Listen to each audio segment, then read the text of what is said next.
cerita mungkin dari Mas Farid artinya kangen untuk buat sebuah karya curhatan karya. Kalau itu kan juga udah dijelaskan sama beliau sendiri waktu pembelaan secara pribadi terdakwa, makanya dia memohon kepada pihak majelis yang mengadili dan memeriksa perkara Mas Faris agar dia menerima perawatan medis karena dia adalah pecandu atau korban dari narkotika yang ketika misalnya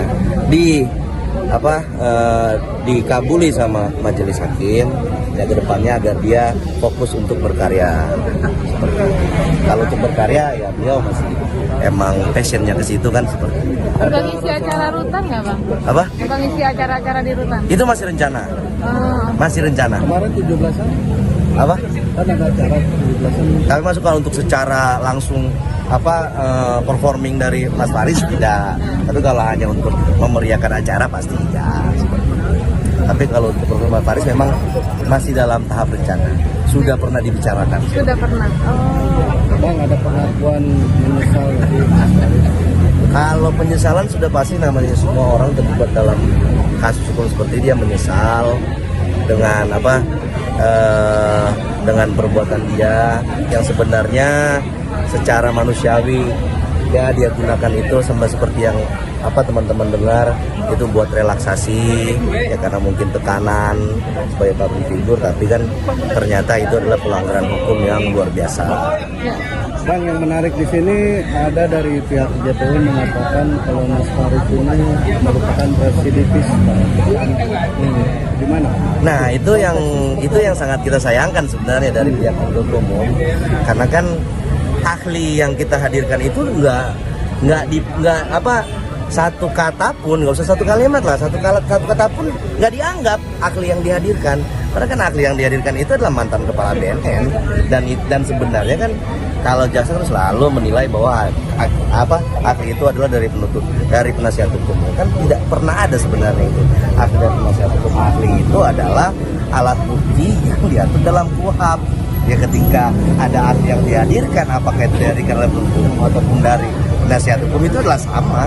Dia adalah ahli yang netral, tidak memihak ke penasihat hukum atau terdakwa, tidak juga memihak kepada penuntut umum. Dia memberikan keterangan berdasarkan keahliannya, kan seperti itu. Ya ketika jaksa penuntut umum mengatakan seperti itu kan kita sangat sayangkan, karena dalam undang-undang narkotika tidak dikenal yang namanya residivis. Kalau kita bicara itu berdasarkan keterangan ahli. Kalau kita bicara hukum pidana, iya, ketika dia sudah pernah di penjara berarti dia sebutannya R kan gitu.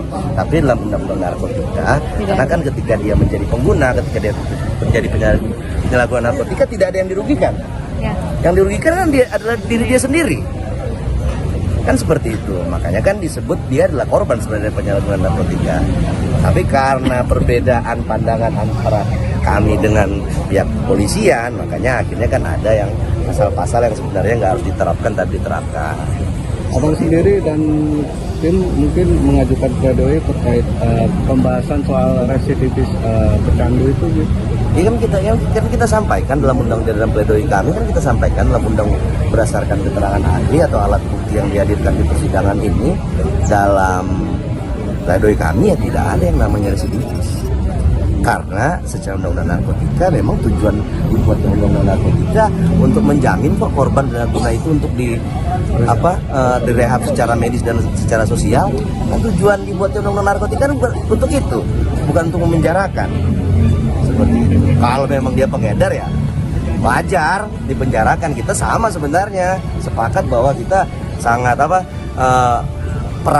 perang terhadap narkoba ya, kita sama-sama sepakat itu. Tapi kan untuk penyalahguna yang sebenarnya yang harus diselamatkan tapi ternyata harus disidangkan. Karena kan idealnya ya kalau kita berpikir secara logis kan ya idealnya penyalahguna kan harus dibawa ke rumah sakit, bukan di penjara. Karena ya framing yang terjadi kan orang malah yang jadinya awalnya pengguna masuk penjara malah jadi bandar. Itu framing gitu. Itu tadi yang saya bilang agenda hari ini dibatalkan karena ini ya adalah sidang terakhir yang idealnya harusnya Mas Faris selaku terdakwa itu hadir di persidangan. Tapi karena situasi kemarin kan tidak kondusif menurut pengadilan, makanya di online kan, ya kan. Namun karena mereka lupa mungkin di sidang terakhir, akhirnya ya ditunda untuk minggu depan bahwa Mas Faris hadir. Tanggal berapa, Bang? 11 September hari Kamis. Siap berarti abang dengan apapun ya? Kalau kami udah siap dengan apapun, seperti itu.